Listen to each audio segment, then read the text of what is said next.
అరే మొత్తవారి డిమార్ట్ సామాన్ చెప్తా రాసుకో. అది డీమార్ట్ సామాన్లు కాదే, ఇంట్లోకి కావాల్సిన సామాన్లు. 7 మందికి అన్న తల్లికి ఒక పిల్ల తల్లి అంతా తింక నేర్పిందట. చూసుకొని రాయ్. పంచ్ అంటే ఇలా ఉండాలో. చెప్పు. జీలకర్ర ఎంత? గింత గింత.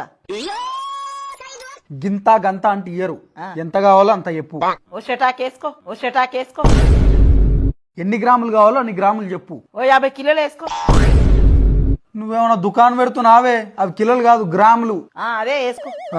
నెక్స్ట్ ఆవాలు ఎంత? అవి ఓ అద్దపావు వేసుకో. అవి ఓ అద్దపావు వేసుకో. అద్దపావు అంటే గింత. గంత కాదు గింత వేసుకో. గంత కాదు గింత వేసుకో.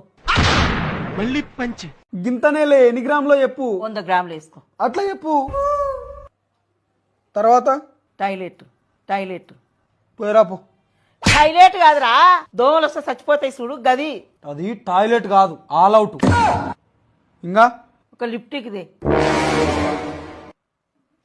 నువ్వెప్పటి నుంచి లిప్స్టిక్ పెట్టుకుంటున్నావే? వాషింగ్ మిషన్ లేచి లిప్టిక్.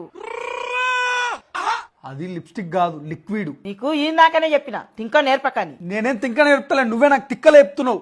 చక్క చెప్పు. ఓ పోరడా. పోరడా? ఆడేవాడు? ముఖానే కేస్తున్న పౌడర్రా. అది పోరడా కాదు, పౌడర్. నెక్స్ట్ అంట్ల సబ్బులు తీసుకురా.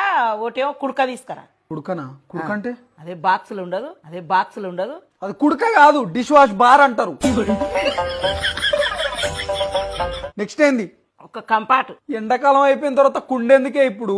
కుండ కాదురా, బట్టలకేస్తే కమ్మటి వాసన వస్తుంది చూడు గది గది. అది కంఫర్ట్ కాదే, కంఫర్ట్. నీకోదండ, నీ సామాన్ల కోదండ, నేను రాయను పో. లచ్చలు లచ్చలు వచ్చి చదివించినాం కదా, నీకు సామాన్ రాయనికి శాతనైతే లేదు.